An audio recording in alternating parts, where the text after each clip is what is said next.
we are sitting jointly, the Justice and Legal Affairs Committee and the Committee on Security and Administration, to consider one bill, the National Government Administration Laws Amendment Bill.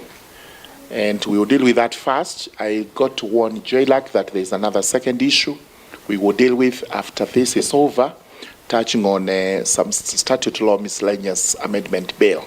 We'll deal with that after we are through with three groups of people, 2 groups and 1 individual, who have come to make presentations on the National Government Administrative Laws Amendment Bill 2023.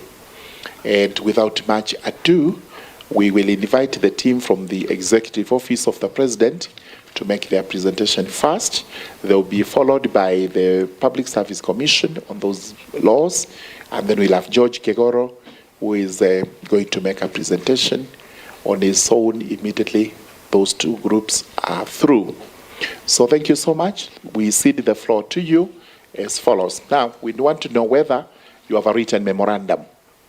If you do, then our work is easier, because we want it summarized in not more than 10 minutes, and then we will take from PSC and from George. Then, honorable members, if you allow me, we will combine our questions and direct them to the relevant persons. This is public hearing. It's not an exam. So we just want to hear what the public has to say regarding the proposed amendments to the laws. So each group, since you have a memorandum, then we give you 10 minutes to summarize it, and we move on. Thank you very much. Chairs, good morning, and honorable members. I am honored by the invitation to appear before these distinguished committees to submit our views to your effort to enrich the content of the National Government Administration Laws Amendment Bill, which was submitted to this House by the Attorney General on the 20th day of November 2023. As a way of introduction, chairs and honorable members, and as the current and first holder of the position of the National Security Advisor to the President, I view this as an effort that contributes in a very significant manner to giving effect to the full implementation of our Constitution 2010. The standing of the Office of the National Security Advisor is a step in a journey of institutional development that has since developed the independence and over time been clarifying the character and operations of our national security architecture and how security is delivered to our people. Significantly, the 2010 Constitution centers human security at the core of security provision and demands accountability as part of the democratic credentials and aspirations of our nation.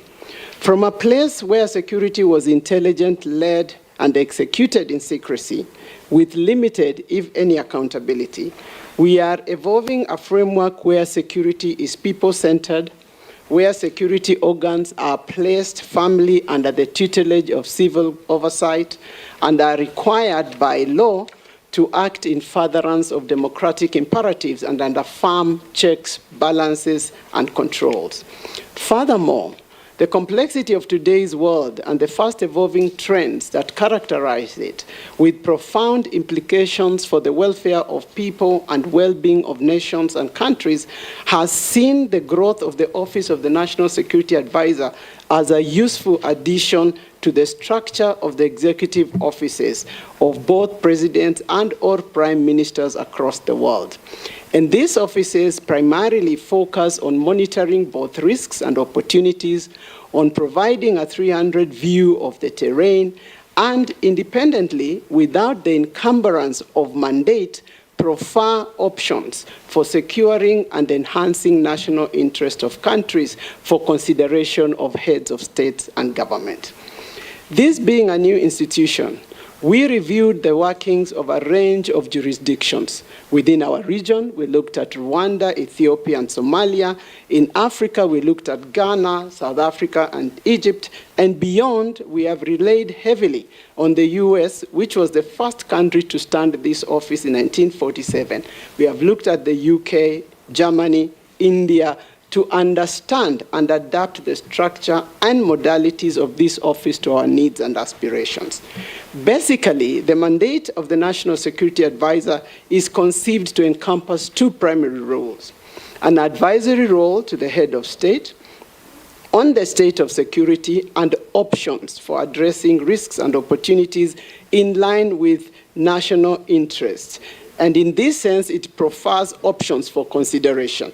And two, to serve as secretary to the National Security Council, which entails a secretariat role to operationalize the work of the council and to institutionalize its bureaucracy, essentially injecting efficiency and effective business processes to this critical organ. Across the world, the NSA role is at cabinet level, but does not hold an operational portfolio. Its scope of work is at the grand strategy level, offering advisory and options for consideration. It therefore does not hinder or obstruct in any shape or form the operations of any security organs. Honorable chairs, members, the proposed amendment to the National Security Act 2012 will provide the following critical outcomes. First, it provides for the appointment of the National Security Advisor, in essence giving legal effect to the establishment of this office. We concur with this proposal and further seek its improvement by proposing a clear outline of the functions and roles of this office. Secondly, it designates the National Security Advisor as the Secretary to the National Security Council. We concur with this provision, which deconflicts roles within the security architecture and aligns with the best practices globally. From a good, accountable governance perspective, it avoids duplication and secures the Secretariat of the National Security Council from any mandate encumbrance. It establishes in law the National Security Council Committee and proscribes its functions, hence eliminating discretionary action in the security arena. Chairs, honorable members, having considered the letter and spirit of creating of this office by His Excellency the President, having considered best practice in other jurisdictions, as well as the modalities of the Office of the National Security Advisor, I wish to make the following proposals in the format that was provided. It is the proposal that the Section 7 of the National Security Act 2012, which provides for the Council to appoint its Secretariat from among its members, be amended and improved as follows. That there shall be hereby established the Office of the National Security Advisor, which is an executive office in the Office of the President. The reason for this is because it codifies by an act of parliament this office, and by extension institutionalizes the position of the National Security Advisor.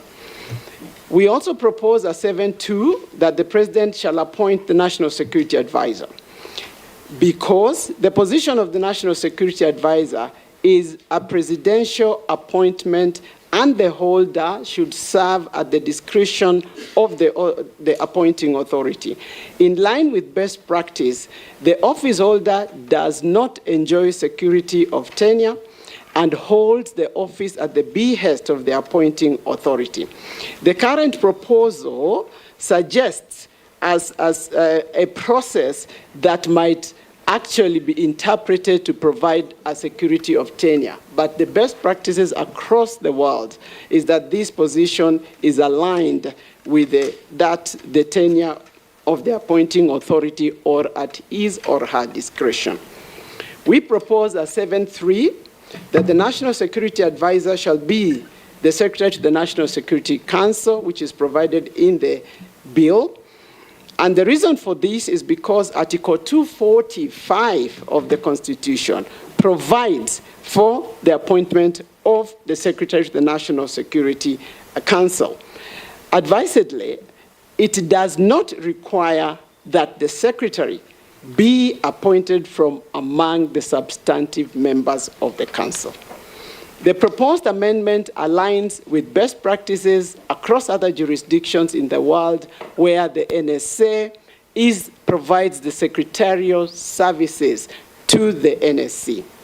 The NSA, in that sense, is not a substantive member. They support the Secretariat in terms of creating the business processes and creating the modalities of efficient functioning of the Council. We propose a 7.4, which is a new introduction to clarify the roles of the NSC in order to avoid any ambiguity. And we provide for the role of advisory. We provide that the NSC leads on the Secretariat to the Council. We provide for the integration of the conception of national security, which is in the Constitution. We provide for coordination in the formulation of the grand strategy and the national security strategy. We provide for the coordination in the production of the presidential annual report to Parliament on the state of the security and any other function as provided by the President. And finally, and I think the role of this is that the reason for this is that each member of the Council, as designated in the Constitution, has a substantive mandate and leads a specific docket. The proposal, therefore, separates the mandate from the Secretariat of the Council.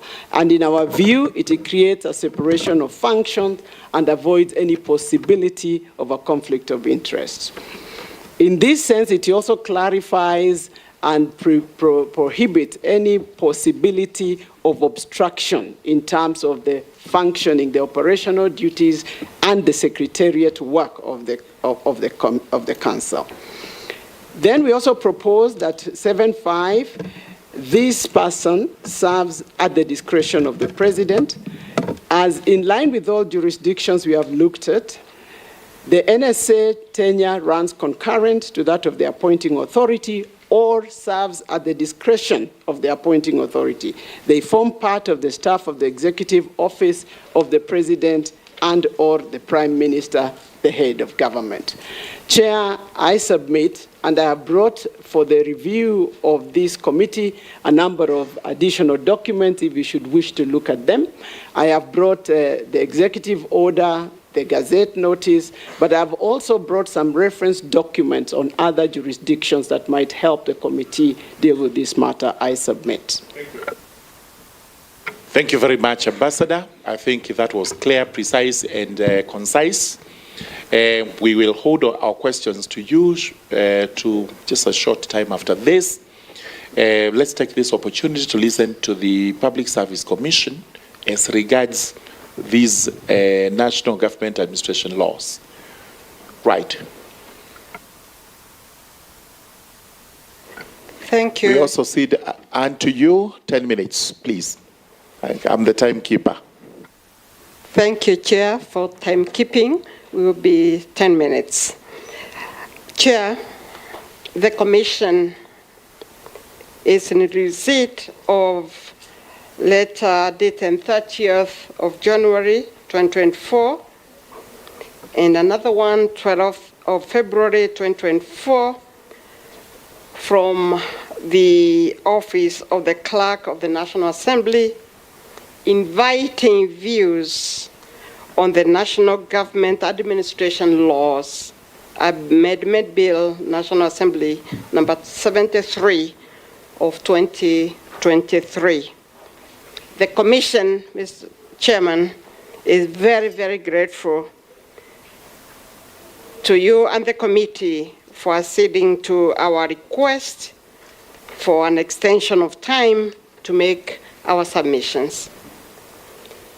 Chair, if you allow, I would ask our legal counsel to walk us through the areas that we think need to be considered. If you allow, sir. Thank you so much, Commissioner. The legal counsel should only take us through what you don't agree with.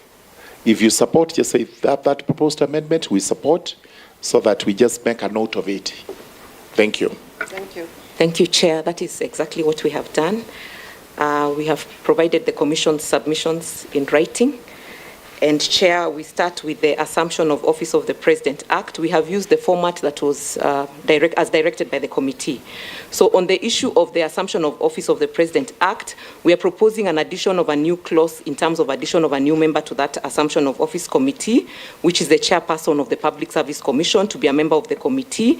And this, we feel, Chair, that the President-elect needs to be briefed on the structure of government as he starts his tour of duty, and that always happens. The only problem is that it is not provided for in law, and so we feel that the chairperson of the Public Service Commission should be a member of that committee. On the National Security Council Act, we are proposing that there should be no amendment to Section 5 of the Act. The provisions of the Act as they currently subsist should remain as is. We are of the view that the proposed amendment is unconstitutional as it purports to establish a standing committee with several members who are not members of the National Security Council. The effect of the amendment would be to expand the membership of the council, which cannot be done without a constitutional amendment.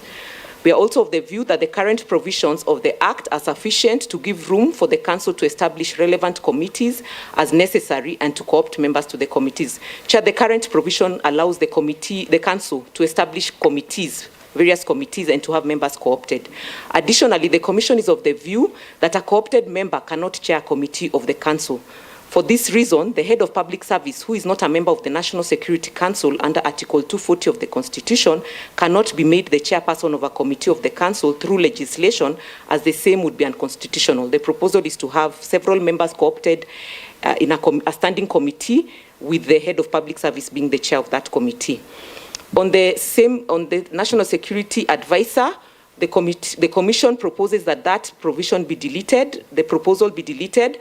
The view of the Commission is that appointments of advisors are at the discretion of the state officer requesting based on the kind of advisory that is required.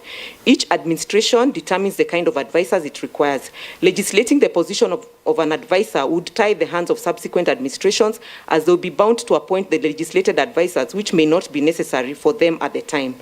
Legislation should not provide for the position of a specific advisor, as the President should have a free hand to determine the kind of advisors he requires.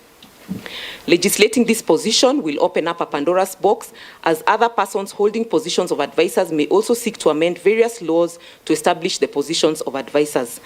Clause 7.4 of the bill, as proposed, conflicts with Article 240, Subarticle 5 of the Constitution, which requires the appointment of the Secretary to the National Security Council to be done by the Council. The Commission, however, proposes that Clause 7 of the bill be deleted, and in its place, provisions on the office of the Secretary to the National Security Council be made. The same should also include qualifications for appointment to the said position, the functions of the office, which may include, and actually we propose that it should include, that the Secretary to that Council, which is provided in the Constitution, should be the advisor to the Council, and also perhaps the advisor to the President on national security issues. So what we are proposing, rather than a national security advisor, is to implement the provisions of the Constitution with regard to the Secretary to the Council, who then has one of the functions as being the advisor to the Council and to the President. Also, that provision should provide for the tenure for holding the office and the mode of appointment pursuant to Article 240, Subarticle 5 of the Constitution. The appointment should also be subjected to approval by the National Assembly, considering that these are national security matters. On Section 8 of the National Government Coordination Act, we are proposing an addition of a new subclause, which should read as follows: that a person is eligible for appointment as the head of public service if the person is a citizen of Kenya, 2, holds a degree from a university recognized in Kenya, 3, has at least 15 years relevant professional experience, 10 of which should have been in a leadership position or at a top management level in the public service, should possess general knowledge of the organization and functions of government, should demonstrate an understanding of the goals, policies, and developmental objectives of the nation, should have demonstrable leadership and management capacity, including knowledge of financial management and strategic people management, and should meet the requirements of Chapter 6 of the Constitution. The reasons are that this is an office in the public service, therefore qualifications should be included, and the appointment should be done on recommendation of the Public Service Commission and subjected to parliamentary approval. On Section 8.3, this should be made a standalone section. The proposal on 8.3, which is establishing the Office of the Head of Public Service, it should be a standalone section because it's establishing an office of the Head of Public Service. Section 8.7a, we are proposing that it be deleted and a new clause 7 to be included to read as follows. The Head of Public Service shall A, be the administrative head of the Executive Office of the President, be the custodian of the presidential seal, transmit executive directives, orders, and presidential proclamations to ministries, state organs, state departments, and state agencies for their information, implementation, or other action, and D, perform such other functions ancillary to the functions provided in this section as may be assigned by the President. The reason is this. Under Section 8.3 and 8.7a, the Head of Public Service should not be the Chief of Staff to the President as well. The two offices should be separated as they carry different responsibilities. The Chief of Staff is personal and private to the President, hence serving in that capacity defeats the public nature of the Office of Head of Public Service. Also, the functions of the Head of Public Service should be provided specifically stated in legislation to avoid an overlap of function that sometimes arises from functions assigned to the office through executive orders. On Section 8.7c, we are proposing that that be deleted, and the reason is that considering the fact that the public seal is a national symbol as per Article 9 of the Constitution, the same should not be placed under the custody of the Head of Public Service, who shall be serving at the President's discretion. This in turn takes away the approval that is required from the Attorney General before the seal is affixed on important government documents for the authentication. There should also be clarification on the difference between the presidential seal and the public seal. Seeing as the Head of Public Service shall serve as the administrative head of the Executive Office of the President, it is our view that the Head of Public Service should be the custodian of the presidential seal as envisaged by Article 135 of the Constitution of Kenya, and not the public seal. Section 8.7d should be deleted. The reason is that the Act should clearly state the functions of the office. Leaving it up, the Office of the Head of Public Service, leaving it open-ended may lead to the office being assigned functions assigned to other public bodies by the Constitution or legislation. Section 12a1. In our remarks are that with regard to establishing the Office of Chief Administrative Secretary, the Commission does not oppose the same, and because we don't oppose that, we will not go into detail on that. But we are proposing an addition of in Section 12A4, an addition of subclause C to read as follows.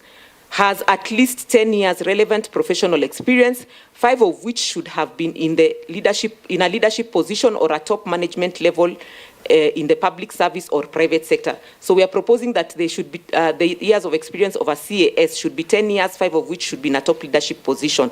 And therefore, in that regard, if the proposal is accepted, then clause D, subclause D should then, current subclause C should then become a new subclause D.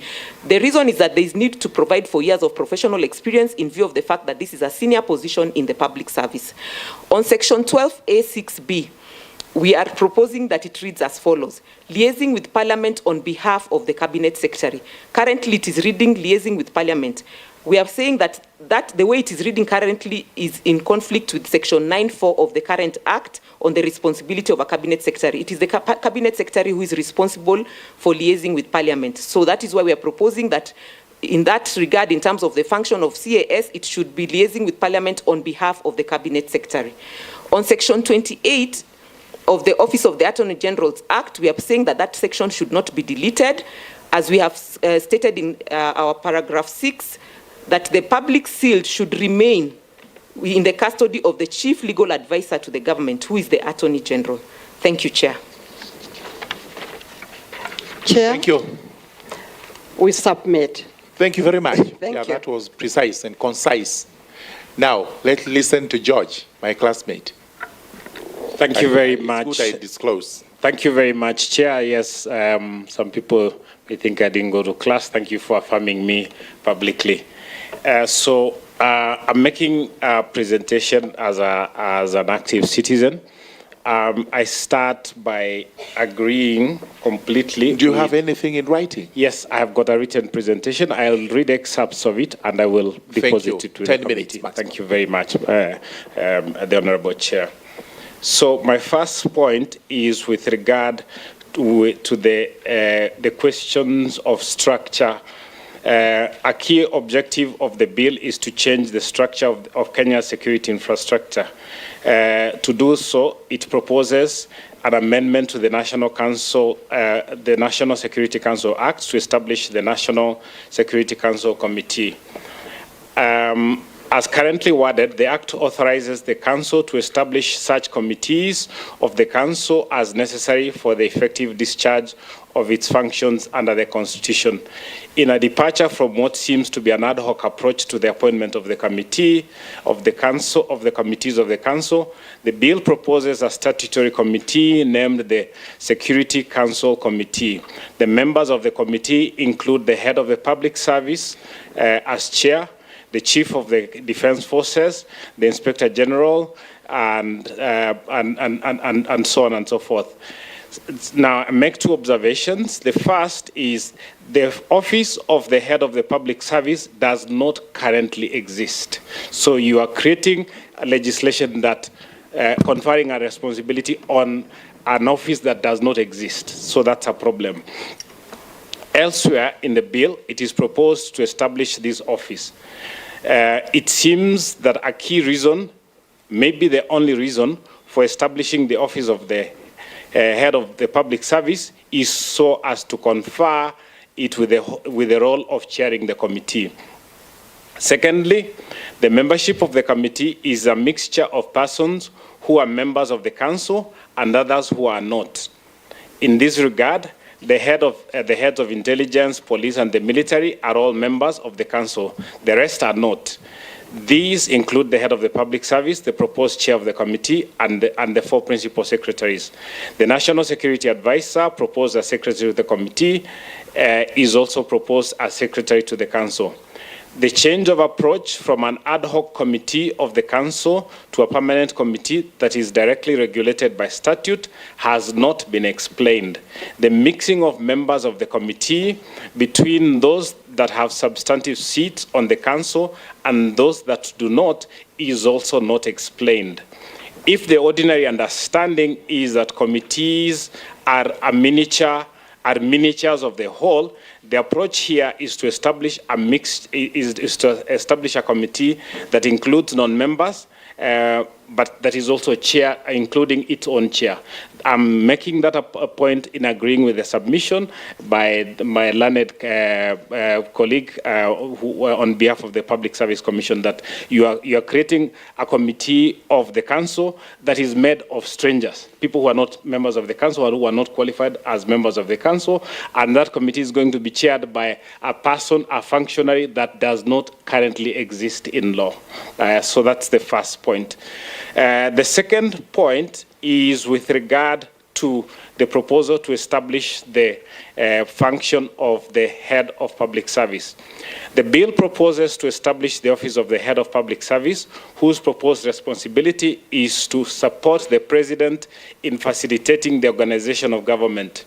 The head is the chief of staff of the president, head of administration, and the custodian of the public seal. There's a long history going back to 1963 around the leadership in the public service. I've discussed that. We start in 1963 Constitution. The 1963 Order in Council, which is the first constitution of Kenya, establishes the office of a secretary to the cabinet in identical terms to the current constitution. It is important to make that point. We've been elsewhere in the 50 years. We've had this and that and that. We've come back to what we had in 1963. That is the current constitutional provision. But that is the one that this proposal is trying to change. The secretary to the cabinet was placed in charge of the cabinet office and was to act in accordance with the orders of the Prime Minister. That is the original position. By 1964, the Constitution was amended to provide for the office of Permanent Secretary for each ministry, and for the first time also to stipulate that there shall be a Permanent Secretary in the office of the President and the Vice President. While no longer providing for the office of secretary to the cabinet, the constitution now stipulated that the powers to appoint a person to this office, to the office of permanent secretary, or to the office of head of public, to the head of personnel, was vested in the president. In 1986, the constitution was amended one more time to change the title of head of public service from chief secretary. That's the last time we had chief secretary. It now provided that the president may appoint such number of permanent secretaries as he may determine. It omitted secretary in the office of the vice president. So we started with a permanent secretary for the president and the vice president. In the 1986 constitutional amendment, the one for the vice president was omitted. The report of the Constitution of Kenya Review Commission discusses all these things in detail to say which is the ideal way to structure the leadership of the public service. And in this regard, I'm in complete agreement with the submission by the Executive Office of the President that there need to be coherence and clarity about leadership. Leadership does matter. So I've set out what the CKRC said about leadership. Until 2023, when President Ruto appointed a person designated as the secretary to the cabinet, the practice had been for this role to be played by a person who was also designated as the head of the public service. Since 1986, when the Constitution abolished the designation of chief secretary, who was also regarded as the head of the public service, Kenya has not had a person occupying the role or office of head or head of public service. The 1986 amendment left a pathway for the appointment of a permanent secretary in the office of the president, while abolishing the office of the permanent secretary in the office of the vice president. In practice, the person appointed as permanent secretary in the office of the president has also been referred to or otherwise regarded as the head of the public service. In the absence of a practice appointing as a secretary to the cabinet, the permanent secretary in the office of the president has been designated not only as the head of the public service, but also as the secretary to the cabinet. Because of the specific history of how this office has evolved, there would need to be greater public debate and a careful consideration of whether the amendment to abolish the office of the head of the public service is desirable. I'm just making the point that this issue has a long and sometimes a long and important history. It is being treated too casually. It needs a longer debate and a longer and deep understanding so that we make correct choices. While appointing his government, President Ruto also appointed and designated a person that is currently playing the traditional role of head of public service without any law supporting the role. In the scheme of the Constitution of 2010, it is clear that the secretary to the cabinet has a higher rank than principal secretaries. At any rate, the secretary to the cabinet has a different appointment process from that of the principal secretary, since the person is nominated and appointed by the president with the approval of the National Assembly. On their part, principal secretaries are appointed by the president on the recommendation of the Public Service Commission. If, as a result of the proposed amendment, the country ends up with a person designated as head of public service on the basis of ordinary legislation, while also having another person designated as secretary to the cabinet on the basis of the Constitution, and since the two persons will play closely related roles, even supporting the president to discharge his duties, it is not unlikely that there will be a clash of roles between the two offices. If only for this reason, the proposal to enact an amendment that would introduce the head of the public service seems ill-advised. So that's my submission, that it's not necessary. There needs to be more particular. There's a specific history to how these offices have been appointed and abolished over time. The secretary to the cabinet is a constitutional office. And if you're going to establish a head of public service as a statutory office, and the two officers serve the same president, then you've got to, you're inviting a clash of roles inherently. I would go on with the submission of the head of the Public Service Commission with regard to the appointment of special advisors. I don't need to add anything on that. I thank you very much, Mr. Chair and members of the committee. In your letter, Balozi, the opening paragraph says that you support the bill as submitted by Honorable J.B. Muturi, the Attorney General, on 20th day of November 2023. The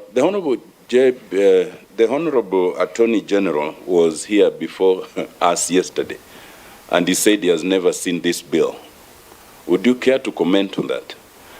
We'll also have you know that as published, is actually published not in the name of the Attorney General, but the name of the Leader of Majority in the National Assembly.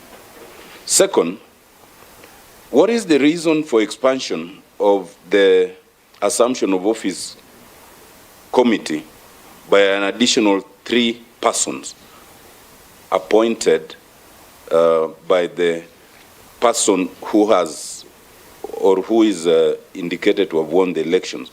I would understand the need to include the Principal Secretary of Defense, but why add the numbers from 3 to 6? Thirdly, and very quickly, the National Security Advisor as Secretary to the National Security Council. I draw your attention to Article 240, and I ask 2 questions. One, is it not true that by introducing the National Security Advisor as Secretary, you are actually expanding the composition of the Council as designated in Article 240? Secondly, and I'm alive to your observation on 245, and you indicate that it does not say the Secretary must be from among the Council. But in view of that, if you have a Secretary who is outside the Council, are you not in effect amending the composition? Because they will have to be part of the Council. But lastly on that, because Article 245 gives the Council the discretion to appoint anyone, by saying the Secretary must be the Security Advisor, are you not excluding others, like our co-chairs here, if they were to be considered by the Council? And would that not be unconstitutional? My fourth quick question is on the public seal. I am intrigued by this proposal, and you need to explain it to us, because we asked the Attorney General yesterday. He said he was at a loss, and he opposes it. So for us to adopt it, you need to persuade us. Why? What has the Attorney General or his office done that we must not trust him with the public seal? And if we remove it, so far this bill does not say where it goes. Where will it go? I know the PSC has made some proposals, but I'm talking about the bill as it is now. Number 5, very quickly, establishment of Head of Public Service and Chief Administrative Secretary. Now, you realize, and I think George Kigoro spoke to this at length, the Constitution consciously avoided references in many parts to the Head of Public Service because we consciously wanted the Public Service Commission to play many of these roles. So I'd like you to just persuade us that the Head of Public Service, once established here, the functions would not conflict with the functions of a constitutional commission. But more importantly, the Chief Administrative Secretary, you're aware that the court declared this position unconstitutional. And my question is, do you believe that the constitutional inadequacy can be solved by legislation? The second last, and very quickly, the functions of the CAS as established.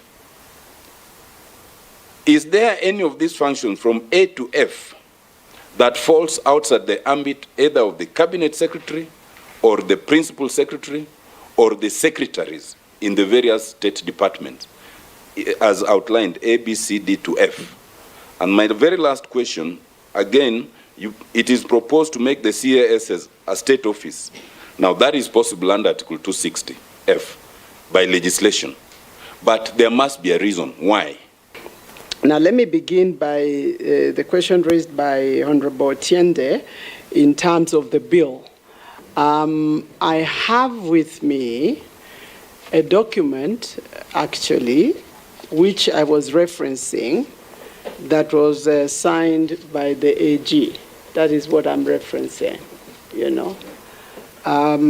Because the assumption is that government bills are operationally handled from the AG. So really, that is the document I'm referencing here, Chair, and I'm happy to share it with you. Then, Chair, a number of honorable members raised, I know that there are a number of bills here. There is the Assumption of Office Bill, the National Security Act, the Office of the Attorney General's Act, and the National Government Coordination Act. I focused, as you heard me, on the National Security Act because I was really focusing on the ONSA office, and because I also was aware that Interior had been here, and I assumed that they would have prosecuted the Ngao bill and that the AG would prosecute his bill. So really, my focus is on the ONSA. That's why my submission was somewhat limited in that case. More Radio, 88.2 FM. We are in charge.